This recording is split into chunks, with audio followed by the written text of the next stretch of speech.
बर्बरीक से कैसे बने खाटू श्याम। बर्बरीक महान पांडव भीम के पुत्र घटोत्कच और नाग कन्या अहिलवती के पुत्र थे।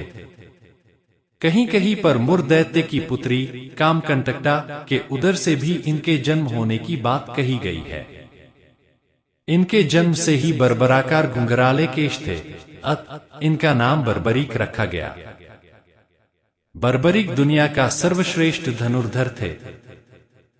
बर्बरीक के लिए 3 बाण ही काफी थे, जिसके बल पर वे कौरवों और पांडवों की पूरी सेना को समाप्त कर सकते थे।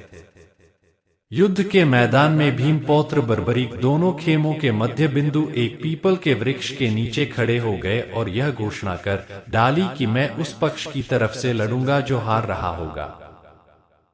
बर्बरीक की इस घोषणा से कृष्ण चिंतित हो गए। भीम के पौत्र बर्बरीक के समक्ष जब अर्जुन तथा भगवान श्री कृष्ण उसकी वीरता का चमत्कार देखने के लिए उपस्थित हुए, तब बर्बरीक ने अपनी वीरता का छोटा सा नमूना मात्र ही दिखाया।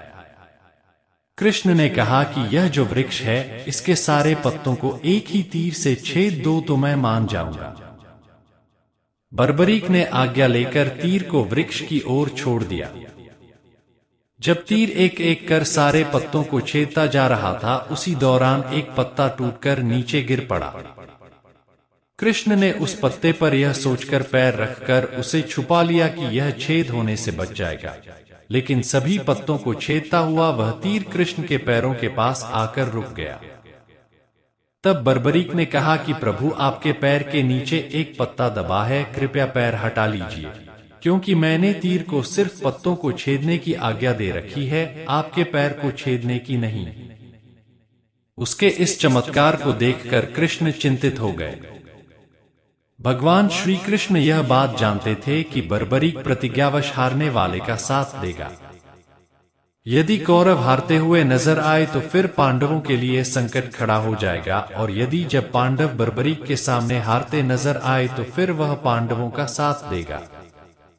इस तरह वह दोनों ओर की सेना को एक ही तीर से खत्म कर देगा। तब भगवान श्री कृष्ण ब्राह्मण का भेष बनाकर सुबह बर्बरीक के शिविर के द्वार पर पहुंच गए और दान मांगने लगे। बर्बरीक ने कहा, मांगो ब्राह्मण, क्या चाहिए?